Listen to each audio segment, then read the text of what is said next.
Same ಆರೋಪಗಳು. ಹೌದು. ಇವ್ರು ಮಾಡಿದ್ದಾರೆ, ಹಾ. ಅವ್ರು ಮಾಡಿದ್ದಾರೆ, ಇವ್ರು ಟ್ರಾನ್ಸ್ಫರ್ ಇದೆ, ಅವ್ರು ಇವ್ರು ಅಫೈರ್ ಇದೆ, ಅವ್ರಿಗೂ ಅಫೈರ್ ಇದೆ. ಇದೇನು ಒಬ್ರಿಗೊಬ್ರು ಏನು ಆರೋಪಗಳನ್ನ ಮಾಡ್ಕೊಳ್ತಾ ಇರೋದು ಇದು ನಿಜನಾ? ಅಲ್ಲ, ನಮ್ಮ ಕ್ಲೈಂಟ್ಗೆ FIR ಇಲ್ಲ ಅಂತ ಯಾಕೆ ಹೇಳ್ತೀನಿ ಅಂತ ಹೇಳಿದ್ರೆ, ಅವರಲ್ಲಿ ರಿಪ್ಲೈ ನೋಟಿಸಲ್ಲಿ ಅವ್ರು ಹೇಳ್ತಾರೆ, ನನ್ನ ಕ್ಲೈಂಟ್ ಇಂದ ಪ್ರಾಬ್ಲಮ್ ಇದೆ, ಅವರು ಸೆಕ್ಷುವಲಿ ಅಟ್ರಾಕ್ಟಿವ್ ಸೆಕ್ಷುವಲ್ ಪ್ರಾಬ್ಲಮ್ ಇದೆ ಅಂತ ಹೇಳ್ತಾರೆ ನಮ್ಮ ಕ್ಲೈಂಟ್ಗೆ. ಅಂಡ್ ಅದು ನನ್ನ ಕ್ಲೈಂಟ್ಗೆ ಇದ್ರೆ ಹೌ ಕ್ಯಾನ್ ಈ ಸೇ ದಟ್ ಅವನಿಗೆ FIR ಇದೆ ಅಂತ ಹೇಳಿ?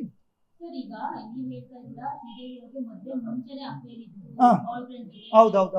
ಅವಾಗ ಯಾಕೆ ಮಾತಾಡ್ಲಿಲ್ಲ? ಈಗ ಅವ್ರ ಬಗ್ಗೆ ಕೇಳಿ ಬಂದಾಗ ಯಾಕೆ ಇದೆಲ್ಲ ಇತ್ತು?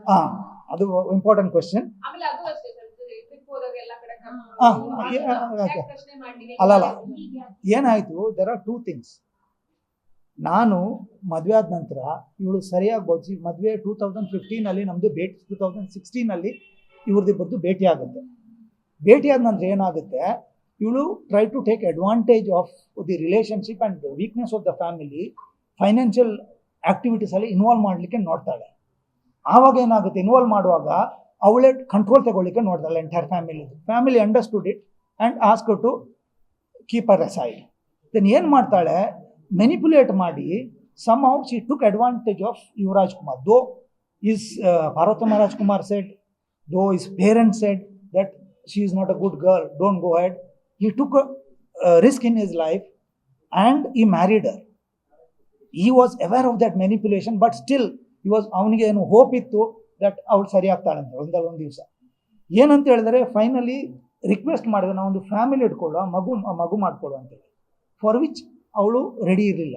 ನನಗೆ ಮಗು ಬೇಡ, ನನಗೆ US ಅಲ್ಲಿ ಮಾತ್ರ ಮಗು ಬೇಕು, ಇಲ್ಲಿ ಮಗು ಆದರೂ ನಿನ್ನ ಮನೆಯಲ್ಲಿ ನಾನು ಇರೋಕ್ಕೆ ಬಿಡಲ್ಲ, ನಿನ್ನ ಮನೆಯಲ್ಲಿ ಮಗು ಬೆಳಿಬಾರ್ದು, ಇಲ್ಲಾಂದರೆ ಅದು ನಿನ್ನ ಥರ ಆಗುತ್ತೆ, ನಿನ್ನ ಅಣ್ಣನ ಥರ ಆಗುತ್ತೆ ಅಂತ ನನಗೆ ಬ್ಲೇಮ್ ಮಾಡಲಿಕ್ಕೆ ಶುರು ಮಾಡಿದರು.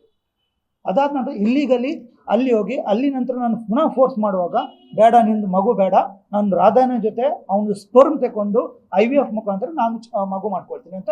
This is what she has shed. ಇದೆಲ್ಲವೂ ಮಾಡಿಸ್ತಾ ಇರೋದು ಆ ನಟಿ, ಖ್ಯಾತ ನಟಿ. ಆಕೆಯ ಮದುವೆ ಆಗೋದಕ್ಕೋಸ್ಕರ ಇದೆಲ್ಲವೂ ಕೂಡ ನಡೀತಾ ಇದೆ, ಹಿಂಗೆಲ್ಲ ಆಗ್ತಾ ಇದೆ ಕೂಡ ಕೇಳಿ ಬರ್ತಾ ಇದೆ. ಇಲ್ಲ, ಅದು ಸುಳ್ಳು. ಆ ಖ್ಯಾತ ನಟಿ ಯಾರಂತಲೂ, ಅವಳು ಒಂದು ಮೋರ್ ಪಾಯಿಂಟ್ ಏನಂತ ಹೇಳಿದ್ರೆ, ನೀವು ಹೇಳಿದ್ರಿ ಮನೆಗೆ ಬರ್ತಾ ಇದ್ನು ಅಂತೇಳಿ. ಯಾರಾದರೂ ನನ್ನ ಮನೆಗೆ ಬಂದರೆ, ನನ್ನ ಕೋ ಆ್ಯಕ್ಟರ್ ಅವ್ರು ನನ್ನ ಯಾರನ್ನಾದ್ರು ನಾನು ಕರ್ಕೊಂಡು ಹೋದ್ರೆ, ಡಸಂಟ್ ಮೀನ್ ದಟ್ ನನಗೆ FIR ಇದೆ ಅಂತೇಳಿ. Is being open. ಅವಳು ಇದ್ರು, ಇವಳು ಬಂದಿದ್ದಾಳೆ. How she came to know? ಅವಳು ಕೂಡ ಇದ್ರಲ್ವಾ.